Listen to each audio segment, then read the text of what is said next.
Bobo the Bear, written and narrated by M. David Van Wieren.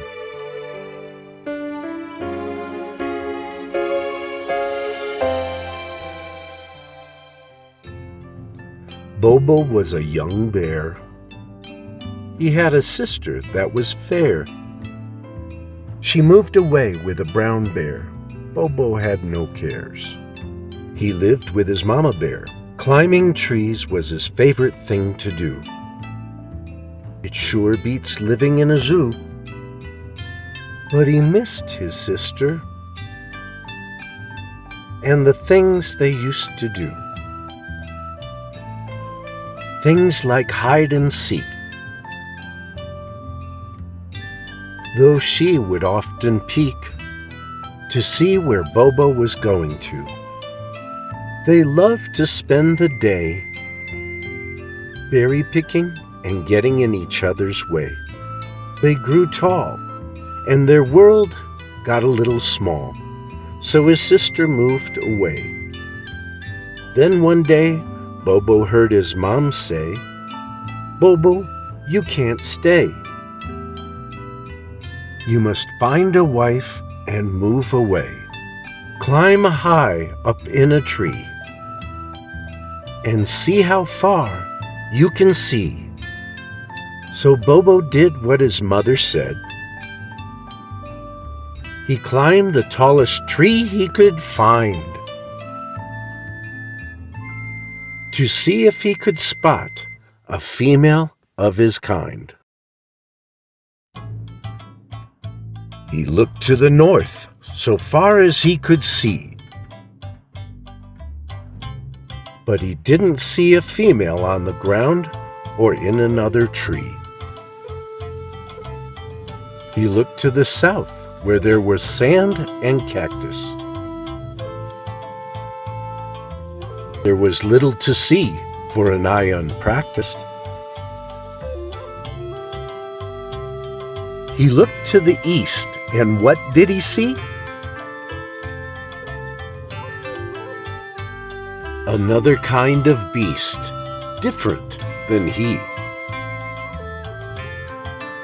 It was a moose. With great horns it was adorned.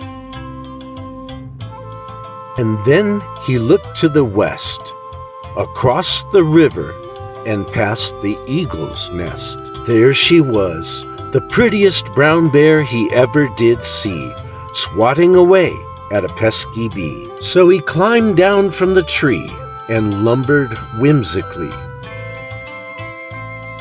toward the pretty brown bear, swatting at the bee.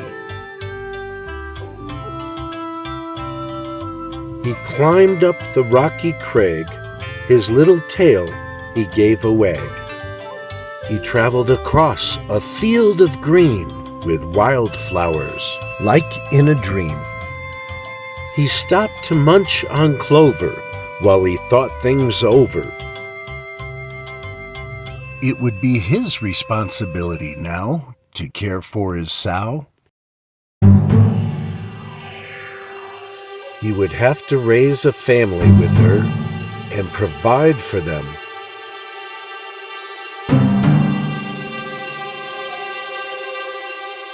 Of that he was sure.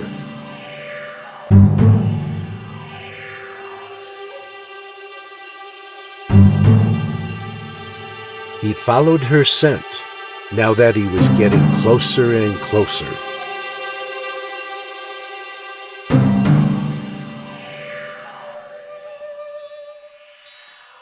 She could see him now, too.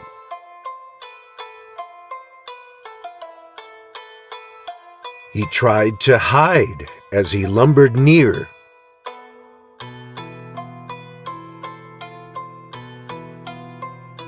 But it was no use. She already saw him in the meadow with the deer. After eating his fill of clover, he made his way up the hill. Sniffing the ground, he had the keen sense of a hound.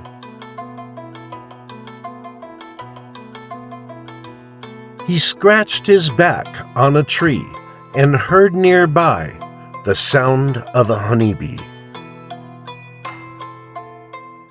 He followed the sound as he wound around.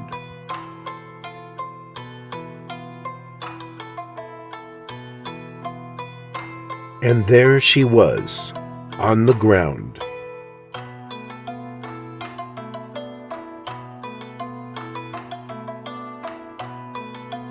She blew him a kiss, and the two hit it off.